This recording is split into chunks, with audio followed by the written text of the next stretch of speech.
ಪ್ರಾಣಾಪಾಯದಿಂದ just miss ಆದ್ರು ನಟ ದರ್ಶನ್ ರವರು. ನಟ ದರ್ಶನ್ ರವರ ವಾಹನಕ್ಕೆ ವಿದ್ಯುತ್ ಸ್ಪರ್ಶ. ಕೂದಲೆಳೆ ಅಂತರದಲ್ಲಿ ಪ್ರಾಣಾಪಾಯದಿಂದ ಪಾರಾದ್ರು ಡಿ ಬಾಸ್. ಸ್ವಲ್ಪ ಮಿಸ್ ಆಗಿದ್ರು ಭಾರಿ ಅನಾಹುತ ಆಗ್ತಿತ್ತು. ದರ್ಶನ್ ರವರ ವಾಹನಕ್ಕೆ ವಿದ್ಯುತ್ ಸ್ಪರ್ಶ. ಅದೃಷ್ಟವಶಾತ್ ಪ್ರಾಣಾಪಾಯದಿಂದ ಪಾರು. ನಮಸ್ತೆ ಗೆಳೆಯರೇ, ಮಾಹಿತಿ ಮಾಧ್ಯಮಕ್ಕೆ ಸ್ವಾಗತ. ಹೌದು, ಇತ್ತೀಚೆಗೆ ಈ ಸಮಾರಂಭಗಳು ಪ್ರಚಾರಗಳಂತಹ ಸಂದರ್ಭದಲ್ಲಿ ವಾಹನಗಳಿಗೆ ವಿದ್ಯುತ್ ಸ್ಪರ್ಶಿಸಿ ಭಾರಿ ದುರಂತಗಳು ಸಂಭವಿಸುತ್ತಿವೆ. ಅದೇ ರೀತಿಯಾಗಿ ಅಭಿಮಾನಿಗಳ ದೊರೆ ದಾಸ ದರ್ಶನ್ ರವರು ಚುನಾವಣಾ ಪ್ರಚಾರದ ಸಂದರ್ಭದಲ್ಲಿ ಚಲಿಸುತ್ತಿದ್ದ ವಾಹನಕ್ಕೆ ಹಠಾತ್ ವಿದ್ಯುತ್ ಸ್ಪರ್ಶಿಸಿದೆ. ಇನ್ನೇನು ಭಾರಿ ದುರಂತ ಆಗೇ ಹೋಯಿತು ಅನ್ನುವಷ್ಟರಲ್ಲಿ ಅಭಿಮಾನಿಗಳ ಅಭಿಮಾನದ ಪ್ರೀತಿ, ದೇವರ ಆಶೀರ್ವಾದದಿಂದ ಬಚಾವಾಗಿದ್ದಾರೆ ಚಾಲೆಂಜಿಂಗ್ ಸ್ಟಾರ್ ದರ್ಶನ್ ರವರು.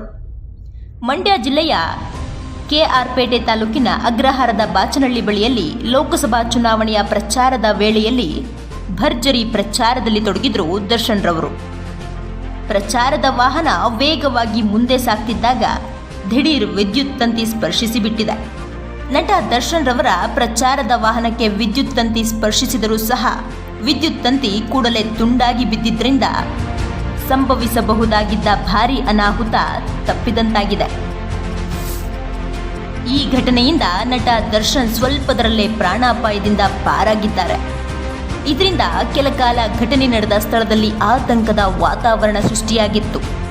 ನಂತರ ನಟ ದರ್ಶನ್ ರವರು ಪ್ರಚಾರ ನಿಲ್ಲಿಸಿ ಬೆಂಗಳೂರಿಗೆ ತೆರಳಿದರು. ಇತ್ತೀಚೆಗಷ್ಟೇ ತಮ್ಮ ಕೈಗೆ ಶಸ್ತ್ರಚಿಕಿತ್ಸೆಯಾಗಿದ್ರೂ ಸಹ ವಿಶ್ರಾಂತಿ ಪಡೆದುಕೊಳ್ಳದೆ ಪ್ರಚಾರದಲ್ಲಿ ತೊಡಗಿದ್ರು. ದುರ್ದೈವ, ಇಂತಹ ಘಟನೆ ನಡೆದು ಹೋಯಿತು.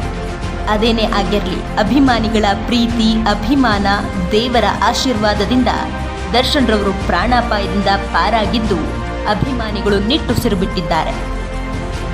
ಇದರ ಬಗ್ಗೆ ನಿಮ್ಮ ಅಭಿಪ್ರಾಯ ತಿಳಿಸಿ. ಹಾಗೆ ನೀವಿನ್ನು ಮಾಹಿತಿ ಮಾಧ್ಯಮಕ್ಕೆ ಸಬ್ಸ್ಕ್ರೈಬ್ ಆಗಿಲ್ಲ ಅಂದರೆ ಈ ಕೂಡಲೇ ಸಬ್ಸ್ಕ್ರೈಬ್ ಆಗಿಬಿಡಿ.